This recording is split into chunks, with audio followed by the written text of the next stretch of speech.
Hola, ¿qué tal? Bienvenidos aquí a un programa extra de la cura por la palabra. Estamos hoy de manteles largos recibiendo en un programa fuera de nuestro horario común y corriente a la doctora Noemí Luzgarten de Canteros, ¿correcto? Le atiné. Doctora, ¿cómo está? Bienvenida. Muchas gracias, estoy muy bien, muy contenta de estar acá colaborando con ustedes. Me encanta ver este tipo de emprendimientos, me encanta acompañarlos y bueno, por lo que conozco este grupo, sé de que va a ser muy promisorio seguramente. Muchas gracias. Pues fíjense que la doctora Luzgarten viene a darnos una pequeña conferencia aquí a la Asociación Psicoanalítica de Guadalajara. Es para socios, es para candidatos, es para maestrantes, es para los miembros de la asociación, pero no quisimos quitarnos el lujo de tenerla un día en el programa. La verdad es que además fue un día caótico porque se nos cayó encima el cielo de Guadalajara, como suele hacerlo de vez en cuando, y tardamos muchísimo en poder pasar por ella, retraerla, sortear todo el tráfico. Esperamos que todos también estén ya ahorita pues a salvo en casa, que no les haya causado ninguna otra molestia esta lluvia. Vamos a hablar un poquito acerca de la trayectoria de la doctora. Ya veníamos en el coche, la verdad, adelantando el programa, pero entonces la voy a hacer repetir. Cuéntenos un poquito, doctora. Bueno, mi trayectoria. Suena fuerte tener trayectoria. Dentro de todo está bueno tomarlo por ese lado. Claro. Sí, bueno, les cuento un poco cómo transité este tema de el psicoanálisis, cómo llegué, cómo lo transité en términos generales. Bueno, ante todo soy argentina y vivo en Buenos Aires. Quizás es bastante conocido que Buenos Aires es un fenómeno particular en relación al tema del psicoanálisis. Un tema que ha sido motivo de interrogantes, investigación, por qué será que hubo una fuente tan grande de personas que se han dedicado al legado del psicoanálisis. Muchas de las hipótesis tienen que ver con la migración, con aquellas personas que formaron nuestras instituciones, nuestros grupos, de donde yo y muchos de mis colegas nos hemos formado, y que fueron personas que escaparon de la Segunda Guerra, algunos escapando de la Segunda Guerra, otros escapados también de la Guerra Civil Española, y esas son un poco las raíces de muchos de nuestros maestros. Hay hipótesis en relación a que, bueno, poderosas son las razones que hacen que uno se dedique a esta profesión, como se dice en relación a los filósofos, ¿no? Poderosas son las razones que hacen de un hombre un filósofo. Y bueno, y Buenos Aires ha acunado, primeramente ha recogido, acogido y acunado este legado de la cura por la palabra que comenzó, todos sabemos, con Sigmund Freud. Y que bueno, desde entonces hasta ahora ha tenido muchos, bueno, han sucedido muchas cosas, pero que partieron de ese legado, que justamente lo que inauguró fue el tema de la cura por la palabra, rescatando de esa manera a las mujeres de cierto lugar de descalificación, porque yo empecé trabajando con las histéricas, y las histéricas eran las histéricas, descalificatoriamente, eran las locas que no tenían nada y que hacían espamento, digamos. Y él las escuchó. Y a partir de escucharlas, y de su curiosidad por descubrir qué podía escuchar ahí, bueno, podríamos decir que de ahí empezó esta cura por la palabra, que ahora es el nombre que tiene el programa de ustedes. Así es. Bueno, yo entonces todo este rodeo a partir de Freud fue para hablar de que, bueno, en ese contexto yo me crié en un ambiente ya psicoanalítico. en la cura por la palabra. Y realmente fue un interés muy fuerte y muy apasionado que tuve y que tuvimos muchos de mis amigos, colegas, toda una generación que se entusiasmó y se apasionó por este tema, y que por lo que nos brindó en nuestra propia vida personal el hecho de hacer la experiencia, de hacer cada uno de nosotros la experiencia de la cura, y de tener a alguien que nos escuche, y que nos escuche de una manera especial, porque bueno, todos tenemos amigos y se supone que los amigos nos escuchan, pero cuando uno va a ser escuchado por un psicoanalista, va a ser escuchado para que ese otro registre un saber que uno porta, pero un saber no sabido. Y el psicoanalista ayuda a escuchar qué es lo que dice en uno sin que uno se dé cuenta.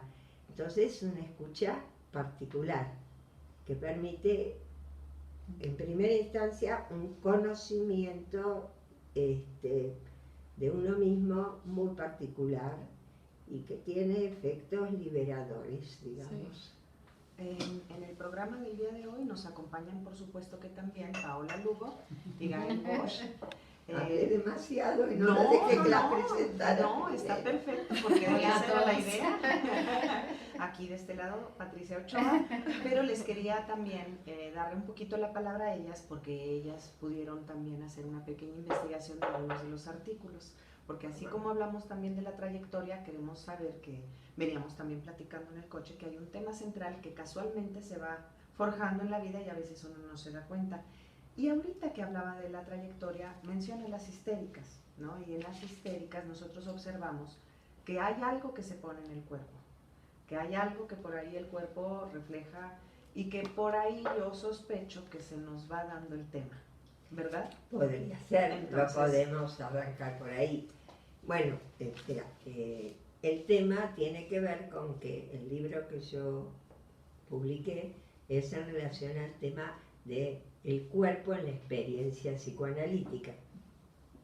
En realidad había que elegir un tema y decantó ese. ¿Por qué? Porque me he dedicado, sobre todo en los inicios de mi formación, la hice con psicoanalistas que a su vez estaban muy interesados en las problemáticas que en ese momento también en Buenos Aires eran muy tenidos en cuenta los fenómenos psicosomáticos. Entonces, si bien, digamos, el psicoanálisis empezó con la histeria, y la histeria evidentemente tiene que ver con manifestaciones en el cuerpo de cuestiones sintomáticas, o sea, de ese saber no sabido que decíamos antes, los fenómenos psicosomáticos implican otro estilo otra vertiente, digamos, ¿no? Ahí ya no sé si meterme en esta temática, pero bueno, algo voy a decir. En las histerias en lo que hay, vehiculizan conflictos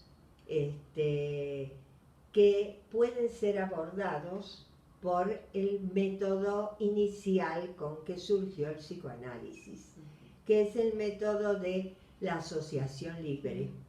O sea, el paciente va asociando y el terapeuta va a través de la asociación descubriendo cuál puede ser el conflicto subyacente que se manifiesta de esa manera. Con el tema de los pacientes psicosomáticos no se trata tanto, por lo menos desde distintas teorizaciones dentro del psicoanálisis, hay ciertas coincidencias de que no se trata tanto de un conflicto que puede ser abordado a partir de solamente del método de la asociación libre, porque va más allá de conflictos inconscientes reprimidos. Los fenómenos psicosomáticos tienen que ver más con lo que dentro de nuestra teoría va más allá del conflicto y de la represión, y que tiene más que ver con situaciones traumáticas. O sea, lo traumático, para decirlo de una manera muy sencilla, no es un conflicto y la tensión por un conflicto. Lo traumático es algo que arrasa, algo que nos sobrepasa, algo frente a lo cual no tenemos recursos, y entonces nos encontramos con angustias de otro tipo, angustias traumáticas, digamos, ¿no? No angustias debidas a algo reprimido. Bueno, esto es una diferencia que creo que es importante hacerla, tenerla, y que, ¿por qué? Porque además esto requiere, para abordar estos problemas ligados más a cuestiones psicosomáticas, más ligados a esto, a lo traumático y no al conflicto solamente, el psicoanálisis fue ampliando las maneras de abordar esto y las maneras de intervenir. Y bueno, en mi libro me he ocupado bastante de esto. En particular, trabajé muchos años en un servicio de alergia de un hospital de Buenos Aires, y donde vi mucha casuística con pacientes alérgicos, asmáticos y alérgicos. Y empecé dedicándome bastantes años a esto, y bueno, en el seminario que seguramente vamos a hacer en los próximos días, voy a ahondar un poquito en esto. Bueno, pues yo me di a la tarea, ¿no? de leer un poquito tu libro. No alcancé a leerlo todo porque recién lo tengo acá en las manos. Y leí el último capítulo, que se titula Cuerpo, Sexualidad e Intimidad en el Amor en la Sociedad Contemporánea. Ahora te escucho y me gusta mucho cómo en este capítulo retomas a Winnicott y también las primeras experiencias de satisfacción. Pero hablas del amor también, ¿no? Del encuentro de esos cuerpos, del desencuentro. Dices cómo el desengaño amoroso suele ser el motivo de consulta. El amor, su dimensión sentimental, expone también al dolor del desamor. No sé si nos puedas platicar un poquito de esto, ¿no? Ya que, bueno, mencionas que aquello que proviene del cuerpo del infante, ¿no? ¿Cómo es recepcionado por la madre? Y esto cómo es la base para que después tengamos encuentros con otros cuerpos o desencuentros. A ver, platícanos un poquito de eso. Muy linda el pie que me das a partir de tu comentario, porque lo puedo ligar con lo último que les decía. En este sentido, lo que llamamos traumático,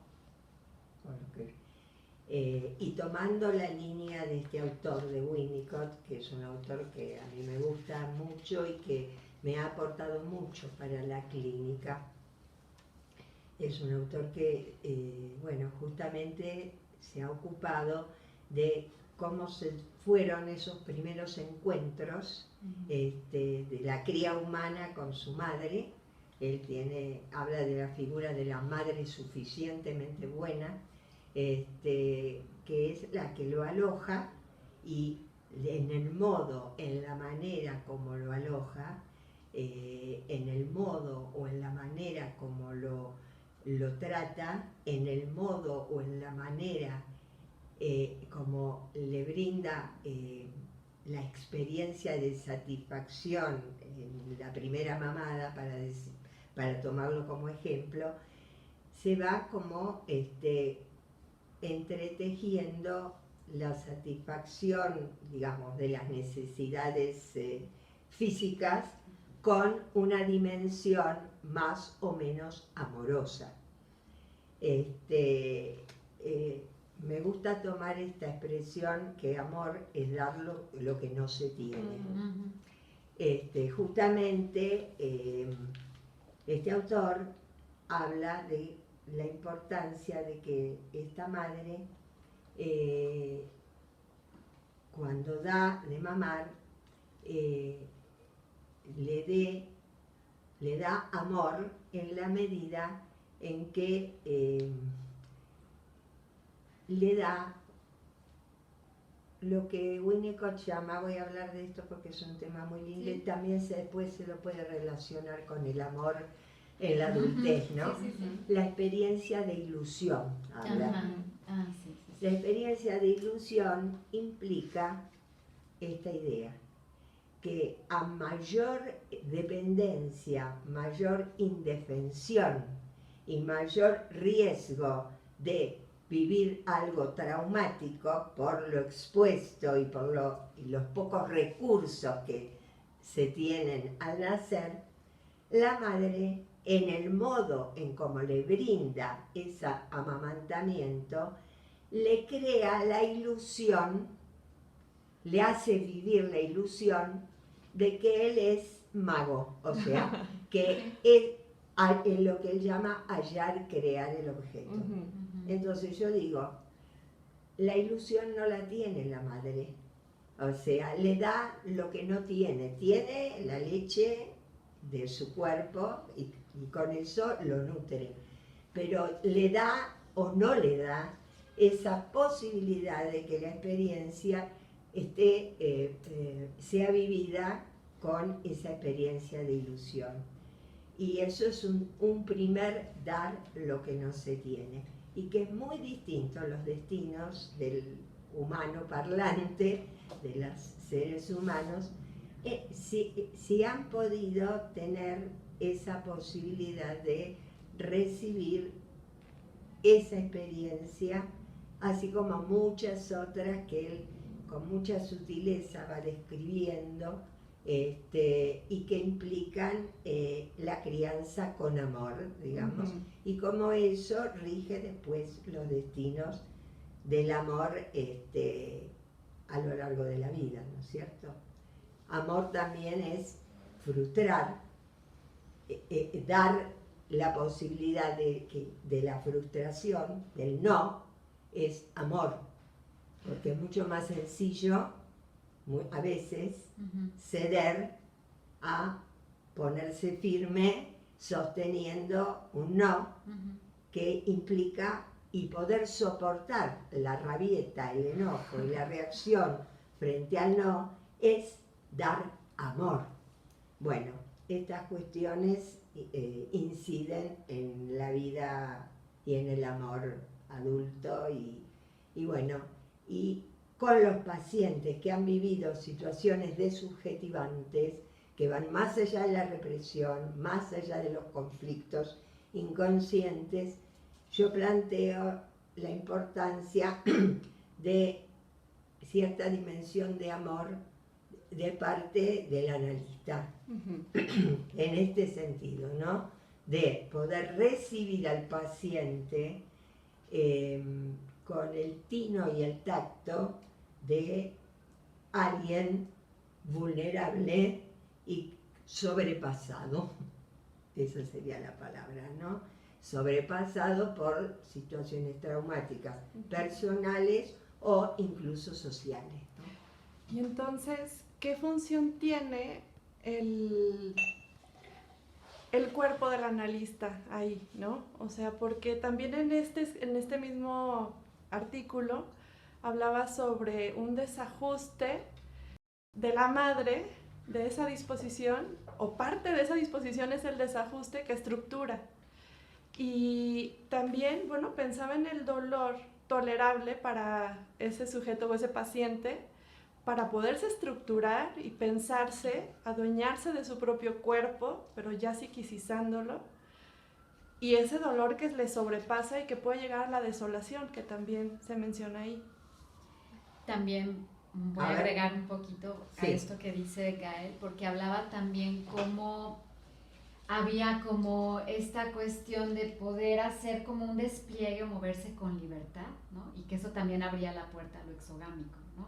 Que luego podemos pensar en un gozar con el otro, ¿no? Bueno, un poco siguiendo con tu idea.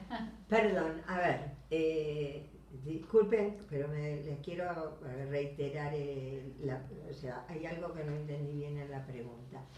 El tema del dolor, lo abarcable en relación a lo abarcable o no abarcable, o no sé si me estás hablando de los dolores del crecimiento. Ajá. O si me estás hablando del dolor que desubjetiva.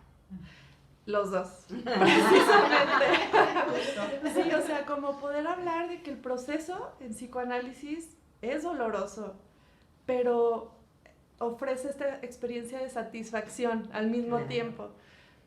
Claro, yo creo de que ahí hay un tema que yo tomo mucho, que me interesa, que en algún capítulo lo llamo la criteriosidad del analista, en otro capítulo lo llamo, esto del amor del lado del analista, en otro capítulo lo llamo el trato en el tratamiento, o sea, cómo uno trata al otro, porque en el trato sería el modo en que un psicoanalista con un paciente adulto, no solo con un niño, vehiculiza algo similar a esto que hace la madre con el infant, con el niño, o sea, con el trato dice muchas cosas. Sí. Lo que semantiza el teatro es lo que semantiza el modo en que la madre brinda las experiencias. Entonces, quizás el eje, en un caso y en el otro, es que la capacidad de registrar al otro como otro. Partiendo de ahí es que la madre o el analista sabrá vehiculizar con el trato, con el modo de sus intervenciones, con el ritmo de sus intervenciones, cuando algo es un decir que implica un dolor de crecimiento, o cuando algo es un callar a la espera de tolerar él y hacerse cargo de todo eso traumático, porque decirlo, aunque sea verdad, puede llegar a ser retraumatizante. Y en realidad ahí yo justamente en uno de los capítulos hablo del tema de la verdad y del criterio. O sea, uno en psicoanálisis habla de llegar a la verdad del deseo inconsciente, suponte. Pero que tomado eso parcialmente, la verdad puede a veces ser sincericidios. Wow, qué buena palabra. Claro, o sea, lo que a mí me gusta y he tomado y me ha transformado en mi quehacer a lo largo de los años de este autor, de Winnicott, es esa dimensión de sensibilidad en el analista que por eso hablo de la escucha sensible que acompaña la escucha de las producciones del inconsciente. Pero que entonces tiene que haber después un decir sensible. Exacto, y a veces, pero también un esperar para decir. O sea, esto lo quiero decir con claridad porque como es cierto que el psicoanálisis es cura, nace y es en gran medida cura por la palabra, no fetichicemos la palabra. Lo digo porque yo veo a veces desvíos, me parece que pueden llegar a ser desvíos, en el trato de los papás con los niños. Los papás a veces analizados, o la persona open mind que quiere entender a su hijo y escucharlo y demás, muchas veces yo veo en la pata esa que yo tengo ligada al tema de la educación, donde trabajo también mucho con padres y veo los chiquitos en la escuela, como qué importante que es saber cuándo la palabra debe ser una palabra de escuchar y de dialogar o de hacerle entender al niño, y cuando la palabra, sí, puede ser la palabra desde ya, porque es el instrumento humano por excelencia, la palabra puede ser una orden, Sí. la palabra puede ser un sí, porque ahora yo digo que sí, soy tu mamá.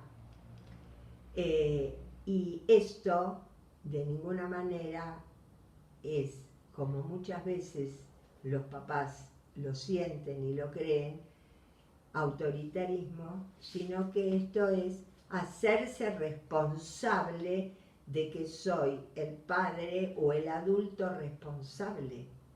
Y si soy capaz de hacerme responsable, ahí le estoy dando amor, pero ese amor implica un uso de la palabra muy diferente. Y algo de esto también hay que pensarlo en relación al ejercicio de la función analítica.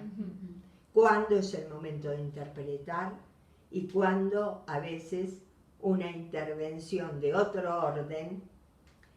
En Lacan, Lacan ha trabajado el tema del acto analítico. Y Winnicott es otro autor que ha trabajado el tema de el manejo de la transferencia.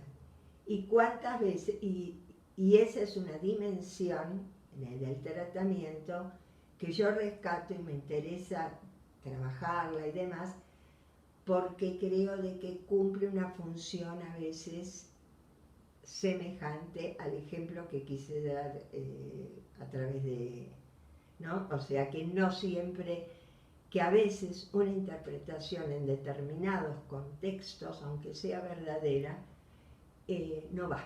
Es agresiva. Es inadecuada, es inoportuna. O pensaba también, ¿no?, en intervenciones, tanto del analista, o pensando también en el ejemplo que das de los papás hacia los niños, que puede haber tanto palabrerío, ¿no? Tanto palabrerío, tanta explicación, y al final no queda nada, ¿no? Pensaba en un chico, ¿no? En un niño, también yo me dedico también a la educación. ¿Ah, sí?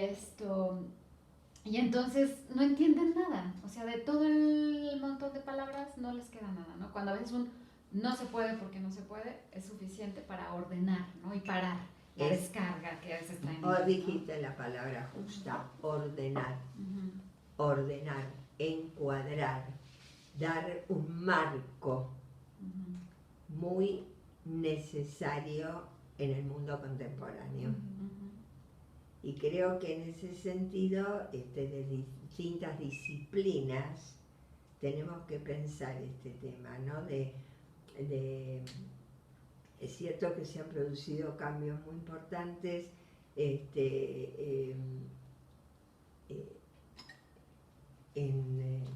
en el pensamiento del siglo pasado a este siglo, hemos pasado de algo mucho más monista a algo mucho más múltiple.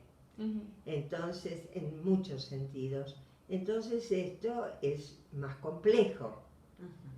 Entonces, todos en algún momento como padres, también como analistas, vacilamos. Pero no importa. Hay que soportar esa vacilación y seguir estando ahí. Y mientras tanto, asumir la responsabilidad y jugarse con lo que uno tiene, con lo que uno puede, y si no callarse, pero seguir estando. Sí. Ahorita que Pau daba el ejemplo me hizo pensar en otro ejemplo, ¿no? De niños que también al tener estos papás que explican de más, ordenan de más o no saben qué hacer con lo que están diciendo, es por cubrir ellos su propia ansiedad, por cubrir su propia angustia. Y de pronto yo veo entonces que el niño termina siendo a veces un adultito, por ejemplo. Agarran para otros lados, pero ahorita pensé en el adultito, ¿no? Que entonces el niño acaba explicándole al papá por qué lo que él piensa, lo que él dice, él lo debe o no acatar. Y entonces acaban en un diálogo que parecen de igual a igual y ya no se sabe ahí quién llevaba la batuta ni quién llevaba la responsabilidad. Pero me interesa en esto el caso de la angustia, porque también por ahí en el libro hay un artículo que habla de la angustia. ¿Qué pasa con la angustia, tanto de los padres como de los hijos? Bueno, tomo el ejemplo que vos trajiste y yo creo que ese niño adultito, que vos, por ejemplo, en realidad debe estar bajo los efectos de angustia de desamparo, porque el amparo tiene que ver con el ejercicio de esta función simbólica, con el ejercicio de esta función de ordenamiento, y no porque yo sepa cuál es el orden o en algún lado tenga la certeza, pero algún orden es necesario construir, y cuando nos toca asumir la responsabilidad del gobierno de la situación, ya sea del gobierno de la cura o del gobierno de la educación de un hijo o de cualquier gobierno, cuando estamos del otro lado, ahí es necesario asumir la responsabilidad.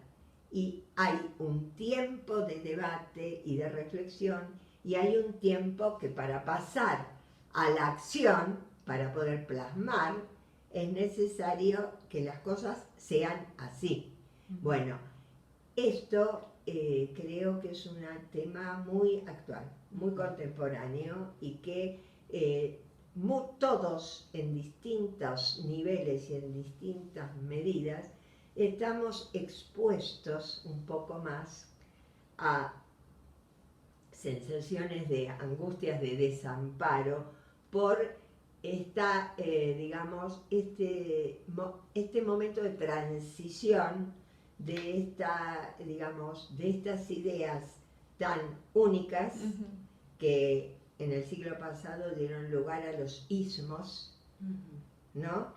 Y que ahora estamos en otro momento, y que poder atravesar esas transiciones sin claudicar, vacilando pero al mismo tiempo no paralizándonos, y mandarnos, jugarnos cuando somos responsables, ya sea en una sesión analítica, ya que estamos hablando del tema de la cura para la palabra. En mi libro yo traigo varios ejemplos, ejemplares los digo, porque son uno de Freud, otro de Winnicott, otro de Margaret Little, donde a partir de estas jugadas que el analista hace, que no forman parte del saber instituido, del que aprendemos en nuestra formación, digamos, ¿no? Sino de que a veces,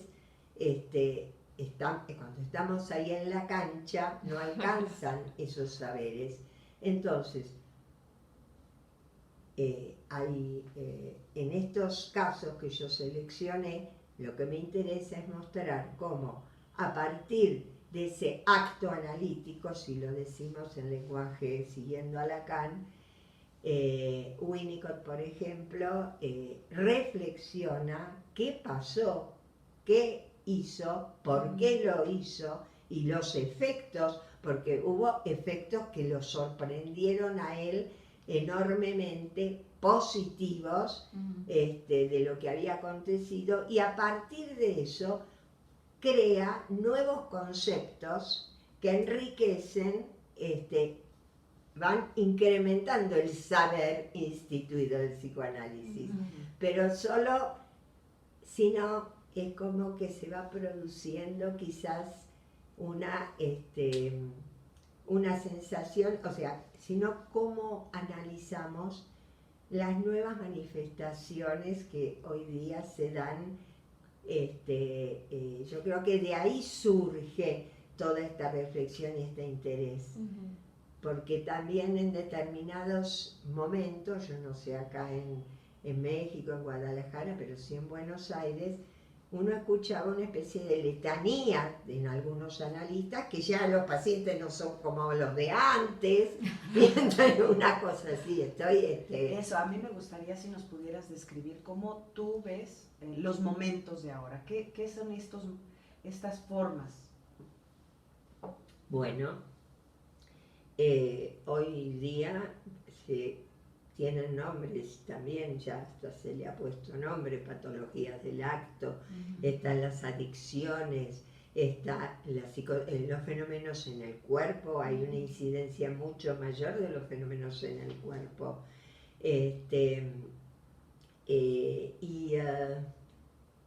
Yo también me interesó hacer he bordeado me he asomado al pensamiento contemporáneo, filosófico, y he tomado algunas lecturas acerca de las características de la subjetividad contemporánea.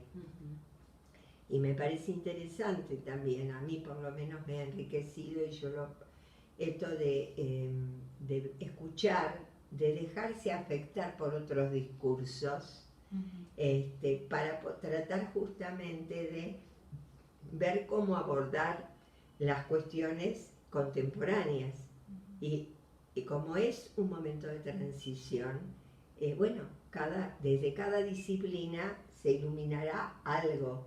Y ahí, digamos, si uno tiene una formación sólida y por su experiencia, no solo por la reflexión teórica, uno está realmente convencido de su disciplina y de los efectos de la cura psicoanalítica, por ejemplo, entonces uno se permite dejarse afectar por otros discursos. Yo, por ejemplo, he leído o releído algunos aspectos del pensamiento de Foucault, que me llevaron eso fue un trabajo que hicimos con un grupo en relación al tema de las afectaciones que se producen entre paciente y analista.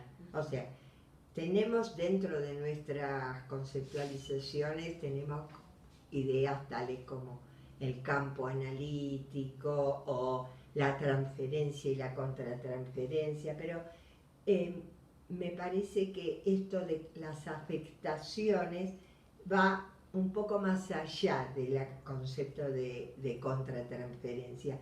Y eso fue una idea que nos surgió en el grupo a partir de lecturas de Foucault. Y empezaron a surgir cosas interesantes que algo traigo ahí en el libro, pero bueno, eso es para seguirlo por ahí para una publicación posterior. Yo estaba pensando y me gustó muchísimo esto que se habla del amor actual, ¿no? Bueno, en la contemporaneidad. Donde se habla de que la tendencia es valorizar, lo voy a leer tal cual, tiende a la valorización fálica del objeto, ¿no? Lo pensaba porque muchos papás pues sí se sienten que tienen que ser los buenos padres, ¿no? O tienen que lograr que su hijo sea exitoso, que se gane tal medalla, o sea, y queda muy alejado de una experiencia emocional profunda. De un encuentro. De un encuentro. Tal cual, tal cual. Eso es un tema realmente muy interesante. No sé si muy interesante. Para nosotros quizás. Muy actual. No, es no es muy interesante, nos afecta mucho en realidad. Okay. Hablemos como de este otro modo, hablando de los modos con que uno nomina las cuestiones. Sí, creo de que hay una complejidad de factores, pero uno muy importante es, para mi modo de ver, es que estamos a merced un poco de la lógica del mercado. Y entonces, como a merced de la lógica del mercado, si somos consumidores o productores. Y además la situación a nivel, en este mundo globalizado, no estamos exentos de nada en ningún momento, y de acuerdo a cómo se dan esas fluctuaciones del mercado, en un determinado momento podemos ser, me gusta esta expresión, podemos ser dejados caer. Me gusta, no porque me guste ser el hecho, ¿no? Pero me gusta porque es una nominación que la encontramos en el psicoanálisis, por ejemplo, en Winnicott, cuando él dice de que al niño se lo debe frustrar, pero nunca se lo debe dejar caer. Hace esta diferencia. Entonces, si pensamos a nivel sociológico, digamos, la economía actual deja caer de pronto sectores de la población, y esto de dejar caer se ve también en el tema de los refugiados. O sea, estamos viviendo un mundo donde, por eso yo afirmo de que estamos muy a merced de esta cuestión de la angustia traumática. Sí. Porque estamos sin recursos frente a una situación donde lo que sentimos que nos mata ya no es el soberano que nos castiga, nos mata la indiferencia. Eso es durísimo. Entonces creo que eso produce matices en la constitución subjetiva diferentes, y que de esos matices diferentes también después se dan nuevas manifestaciones de la angustia y nuevas manifestaciones, y nos encontramos con nuevas manifestaciones en la clínica. Y entonces ahí es donde yo rescato mucho también a Winnicott, donde él plantea que para aquel bebé, porque lo plantea en términos de la constitución subjetiva, aquel bebé que fue dejado caer en esos momentos de indefensión, ese bebé vive la situación de desvalimiento traumático y se defiende con un mecanismo que va más allá de la represión y que es la escisión. Y yo creo de que a nivel de la constitución subjetiva y del mundo contemporáneo hay un fenómeno muy similar. O sea, estamos digamos, hay momentos donde hay efectos de escisión importantes, de desensibilización, de pérdida de empatía, y que, bueno, tienen que ver con estar bajo los efectos de esta situación traumática. Y esta situación traumática es que pareciera ser que, por lo menos hasta ahora, la cría humana, como dice el psicoanálisis, necesita de ser investido en su singularidad. Necesita ser visto, ser descubierto, ser o como decía Freud, necesitamos al comienzo ser su majestad el bebé, no poblaciones descartables o hijos que si son y cumplen con ser exitosos y si no son fracasados. Entonces toda esta lógica son temáticas actuales y que tienen que ver con la problemática que nosotros vimos en nuestros consultorios. Hace unas semanas tuvimos un programa con Olga y hablábamos sobre el vínculo, ¿no? y soledad, que también es nuestro tema del próximo simposio.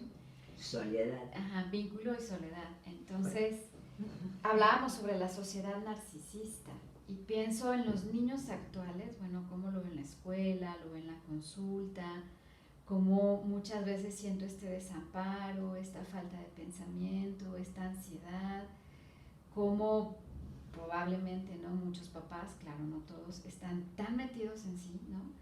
Que dejan a los chicos a un lado con sus propias angustias, con sus etapas. Seguro también pasa en Buenos Aires, ¿no? Porque luego leo como muchos autores allá. No te quepa duda. Sobre los medicamentos, por ejemplo, ¿no? Cómo se va incrementando, que estos papás que luego no aguantan esto de los niños y es como la pastilla que viene a tapar cuestiones de estructuración psíquica tan finitas y tan importantes, ¿no?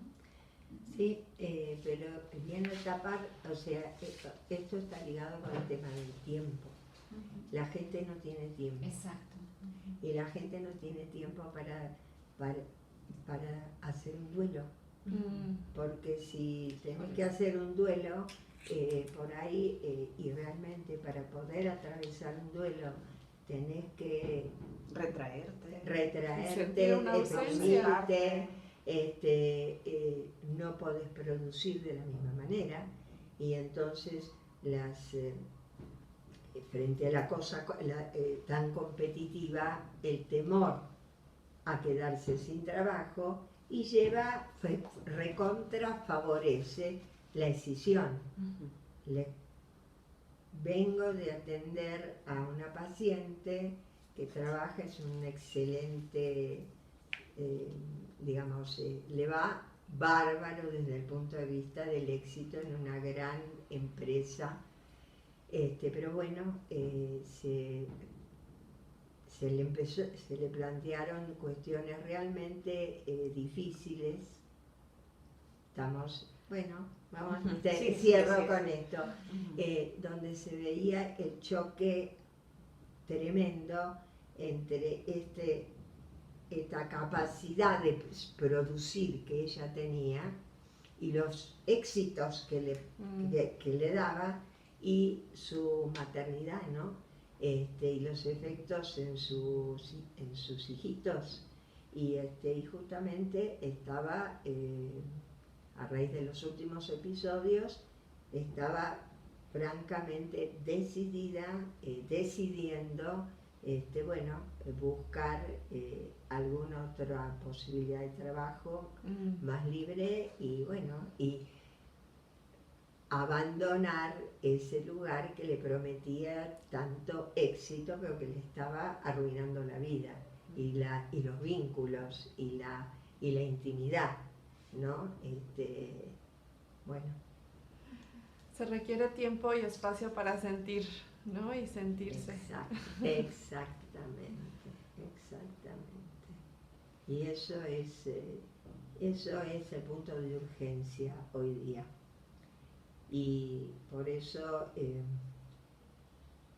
me encanta cuando Winnicott dice que para estos pacientes, los que padecen de escisión, no es momento de interpretar, sino que lo importante es crear,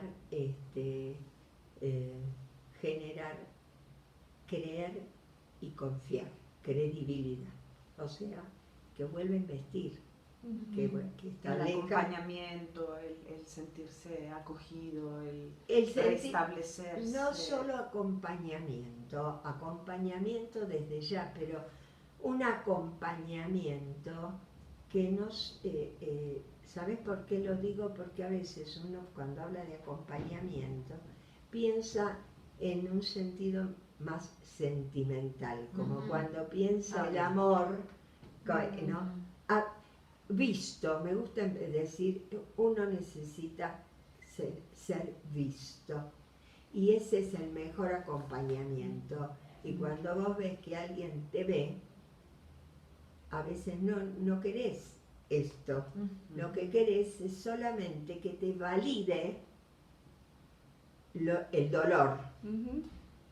Que te valide el dolor.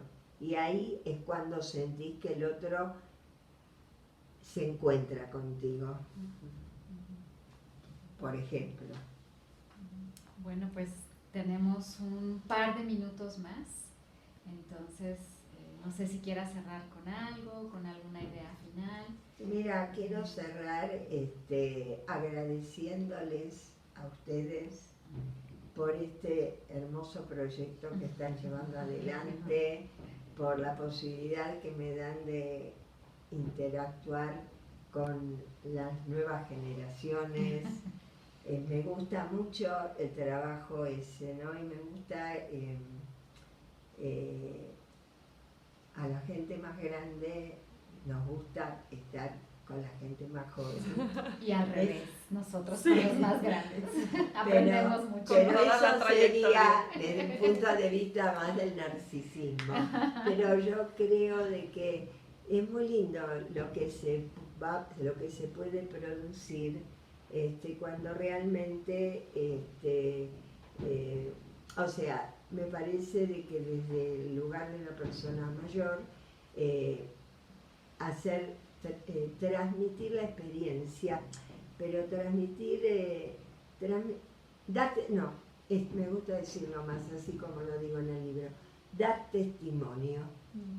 Dar el testimonio de una trayectoria, de las cosas que uno vivió, por supuesto, en relación a la formación, de las cosas que pasaron en el movimiento psicoanalítico a lo largo de los años, desde la perspectiva de uno, sin erigirla como la verdad, pero dar testimonio.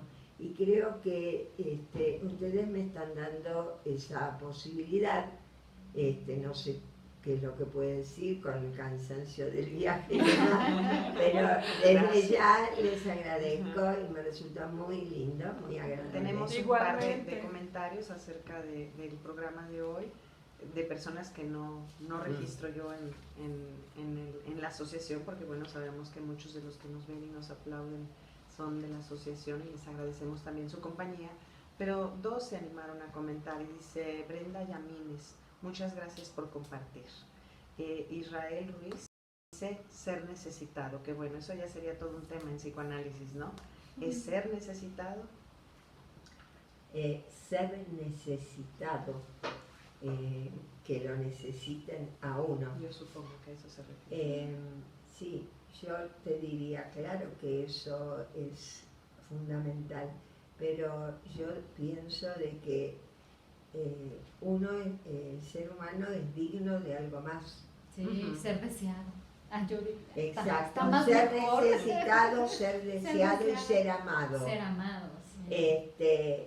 Yo creo de que justamente hay que hacer resistencia a estos efectos del mundo contemporáneo, donde uno puede llegar a conformarse, lo cual no quiere decir, que sí está también, sí es también, pero que no sea solo eso. Que no sea solo eso, y sabiendo esperar, y no dejar, o sea, no caer en una cierta escepticismo, saber de lo que, esta frase del señor Ortega y Gasset, que quizás lo que hoy no es posible, mañana puede ser realizable, pero no, o sea, postergar sí, pero seguir buscando, porque creo de que somos dignos de ser